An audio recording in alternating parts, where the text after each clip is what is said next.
Hey everybody, it's Diane Brandon Moody here. Another episode of 50 Something Love, and I'm so excited that you're here. Today's topic is one that I think is very important to discuss because I've heard more and more people doing this.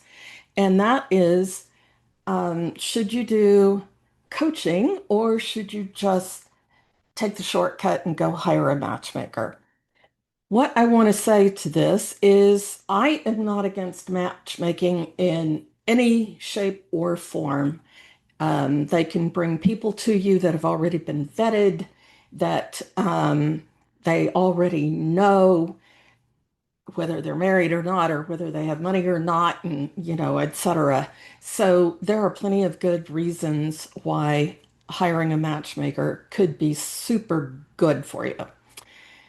There's one big reason why I'm not in favor of matchmaking first. So here's my beliefs around that. First of all, if you are over 50 and you have been single all this time, or you have been through multiple relationships and they always seem to start out great and they end up the same way.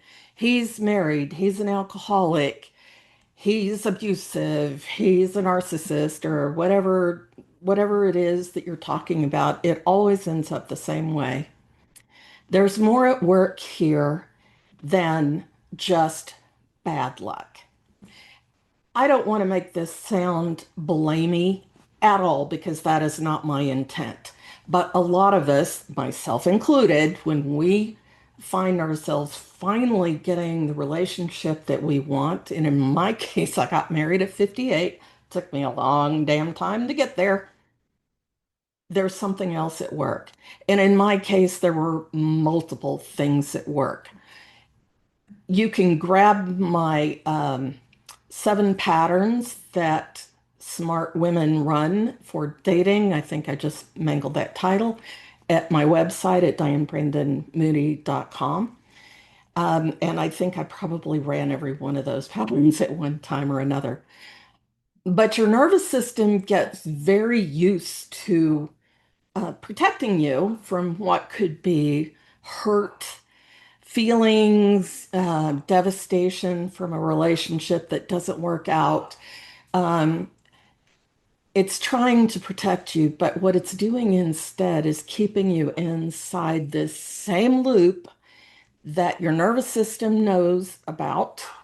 Your nervous system knows what works, and that's why you keep getting the same thing.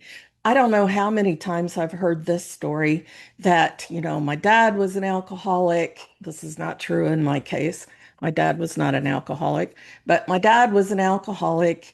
And I worked so hard to stay away from that kind of person when I'm dating. And wouldn't you know it, 2 years after we got married, he's an alcoholic. I am not blaming the woman in this case. In that particular scenario, it's the dude's fault. But there's still some kind of patterning that's working inside you that is saying, oh, I feel much safer with this guy than I do going into the arena when a guy may really want to get to know me. He may really want to know my secret innermost thoughts. He may really want to know and love me anyway when I am a bitch on wheels going through menopause. He may abandon me when I'm dealing with cancer or whatever it is, your fear of the unknown. And that is a universal fear, folks. Pretty much everybody in the world has a fear of the unknown to varying degrees, but you're fearing that. And so you end up kind of in the same place because at least it's the devil you know. We say that in Texas a lot. At least it's the devil I know versus the devil I don't. So we've established that there may be reasons why you are running the same patterns, even though it is not your fault. Nobody's blaming you for it. On the other hand, the most powerful position in the world on this topic is that if somehow you're involved in this choosing of the wrong people or being too scared to choose at all, which I did, that is a powerful, powerful, powerful position to be in. Because if what you're looking at is I just keep accidentally running into alcoholics, your only choice is to either keep on with the alcoholics or not be with them at all. And that's no kind of choice. I know a lot of people decide to stop dating at this age. And if you are one of the people who are just thrilled with your life, you've had the relationships, you've had the kids if you wanted them, you didn't have them if you don't want them, which I did not, it wasn't my thing. If you're in the place now where you're happy being alone and hanging out with your girlfriends and traveling and all that, God bless you. Nobody in my world is going to blame and shame you for wanting to be on your own.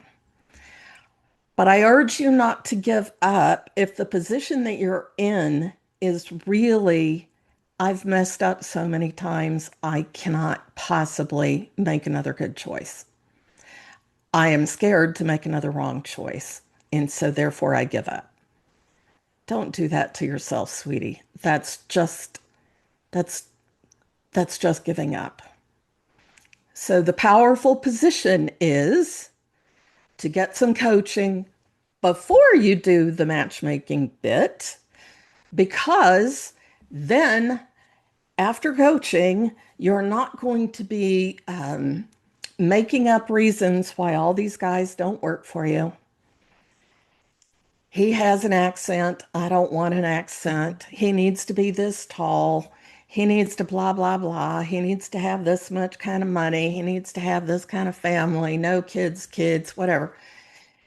Y'all set out these ridiculous lists, and I did too. So no blame. Once again, you set up these lists that most human men can't live up to.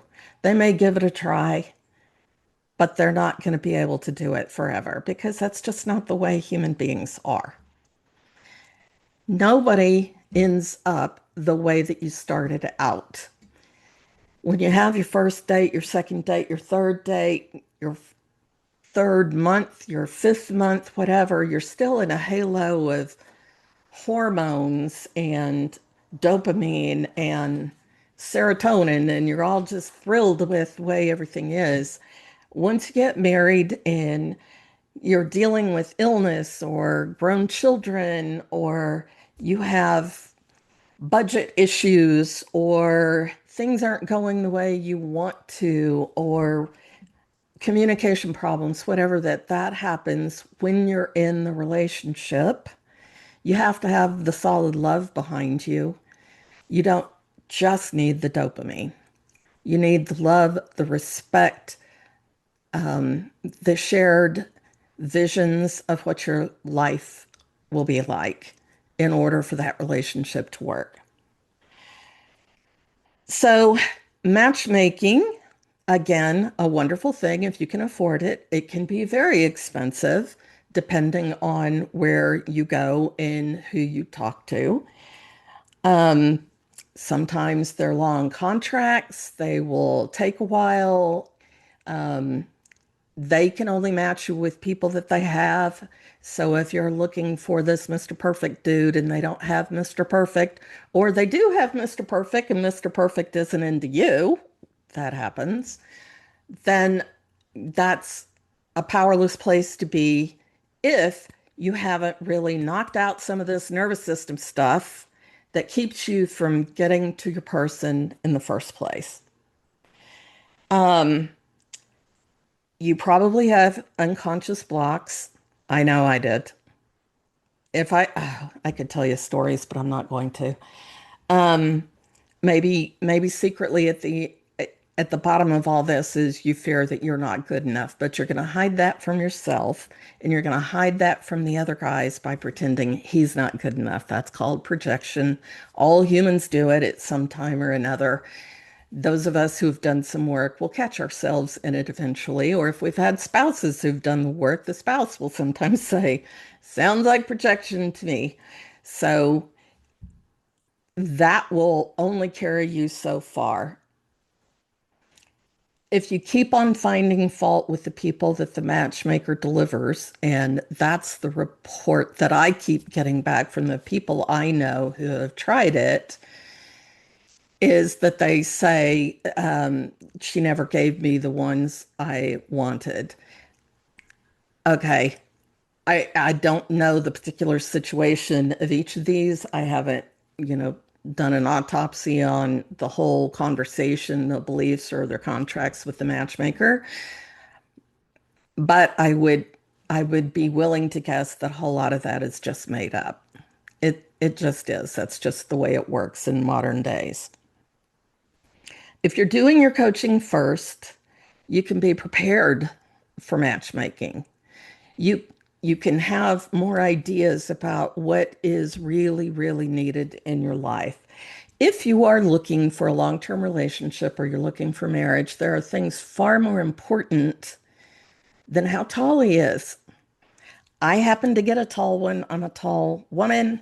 My husband's 6'3". I was delighted by that, but my dad was shorter than I am, and so I was kind of used to a guy being shorter, and it just didn't bother me to go out with a shorter guy.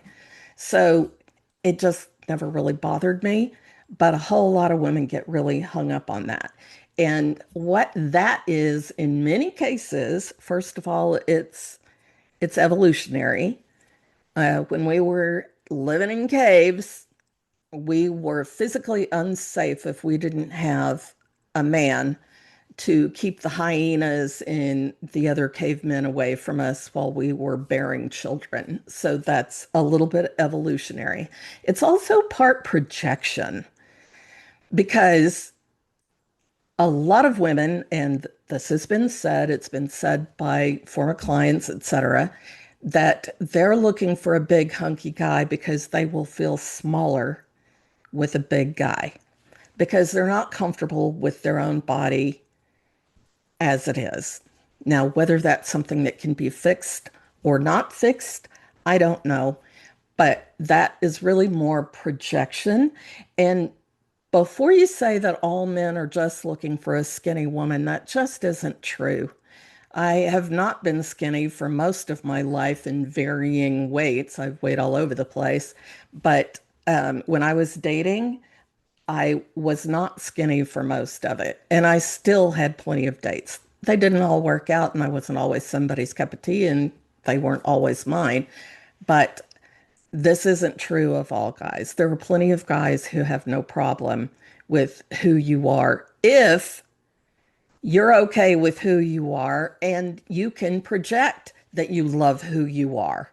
That's what they're looking for. They look more for that feeling that you love who you are and you love life and you're out there doing your thing. They look more for that than they are looking for your size. And I know this because many, many men have actually said that to me. So in coaching, we help work through body image issues and whether that moves on to you doing more for your body or just loving it, learning to love it can be a chore sometimes. Learning to love it, that's extremely important.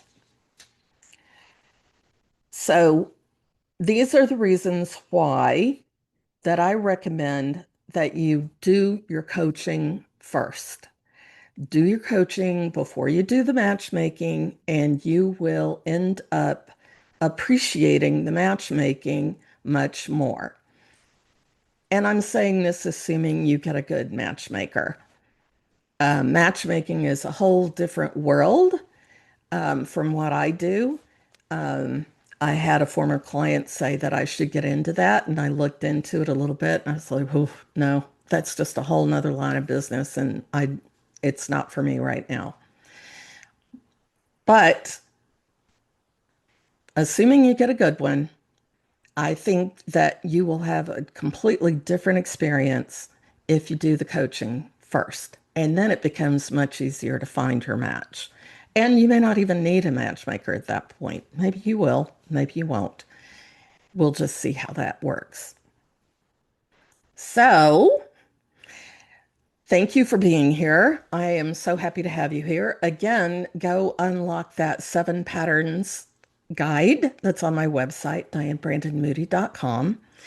And I am doing the very last dating safely and scam free class for the year. I will probably do it again sometime, but it will only be like this year.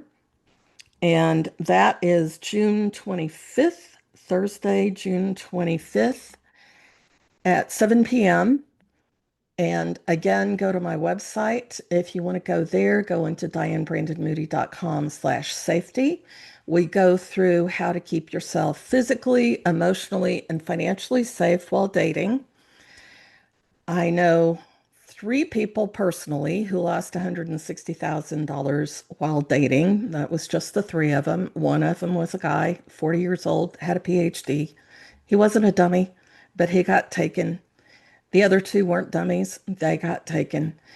So we go through all of the signs of a scam and what that would look like. But we also go over how to keep yourself date while online dating, should you choose to do that.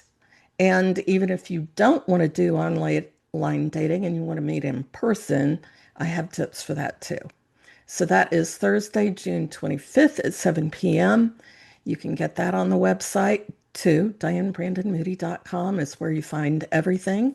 Thanks. I'm so happy you've been here. Thank you for listening to me. And I would suggest that if you like the content that I do, please give me a review. I would appreciate that so much.